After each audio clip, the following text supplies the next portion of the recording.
Damai sejahtera dalam Allah Bapa, pertolongan Tuhan kita Yesus Kristus, dan tuntunan Roh Kudus memenuhi kita hari ini, Minggu 4 Januari 2026. Para pendengar yang dikasihi Tuhan, mari kita berdoa. Bapa kami yang bertahta dalam kerajaan sorga, kami menghampiri hadirat-Mu yang kudus. Kami datang membawa diri kami kepadamu, karena kami ingin agar tiap kami dikuasai oleh Roh Kudus Tuhan, sehingga ketika kami mendengar firman-Mu, kami dapat melakukannya di dalam hidup kami. Terpuji nama-Mu Bapa. Demi nama Tuhan Yesus, kami berdoa. Amin. Sahabat-sahabat pendengar Renungan Oasis Fajar, pembacaan Alkitab kita terdapat dalam Kejadian 13 ayat 14 hingga ayat 18. Setelah Lot berpisah daripada Abram, berfirmanlah Tuhan kepada Abram, "Pandanglah sekelilingmu dan lihatlah dari tempat engkau berdiri itu ke timur dan barat, utara dan selatan, sebab seluruh negeri yang kau lihat itu akan kuberikan kepadamu dan kepada keturunanmu untuk selama-lamanya. Dan aku akan menjadikan keturunanmu seperti debu tanah banyaknya, sehingga jika seandainya ada yang dapat menghitung debu tanah, keturunanmu pun akan dapat dihitung juga.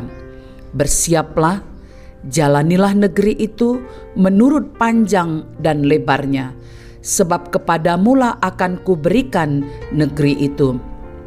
Sesudah itu Abram memindahkan kemahnya dan menetap di dekat pohon-pohon terbantin di Mamre dekat Hebron.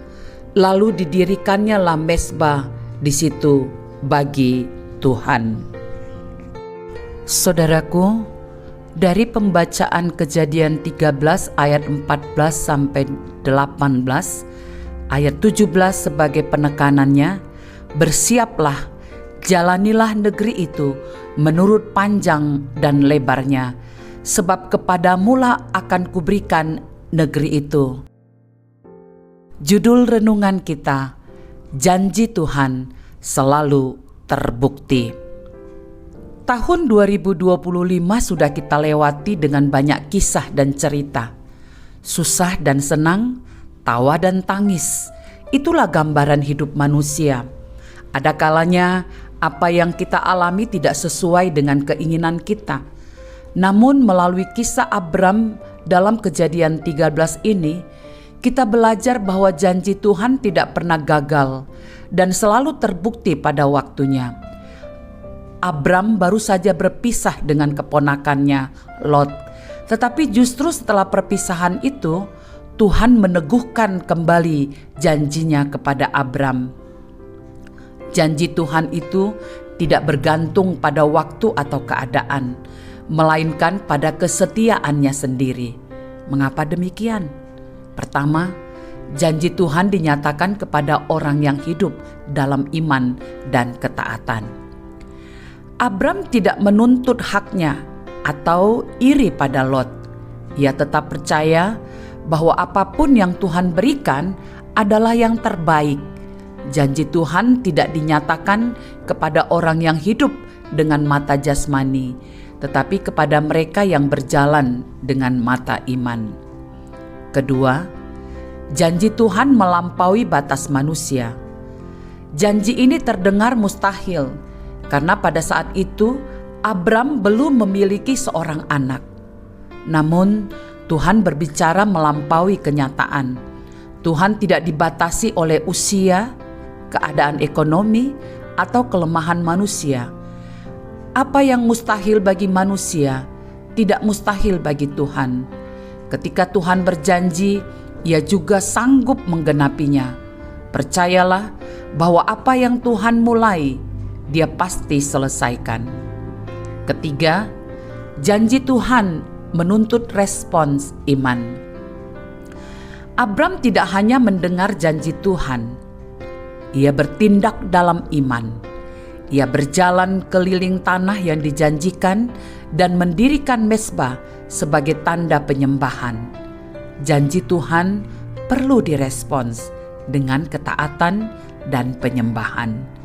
Iman sejati bukan hanya percaya dalam hati, tetapi juga bertindak sesuai firman-Nya.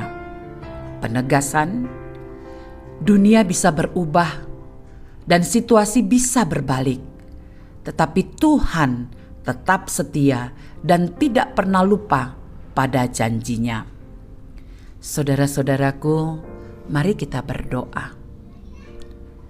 Tuhan, berikan kami iman yang teguh, percaya dengan sungguh bahwa setiap janji-Mu tidak akan pernah gagal dan selalu terbukti, sebab janji-Mu adalah ya dan amin.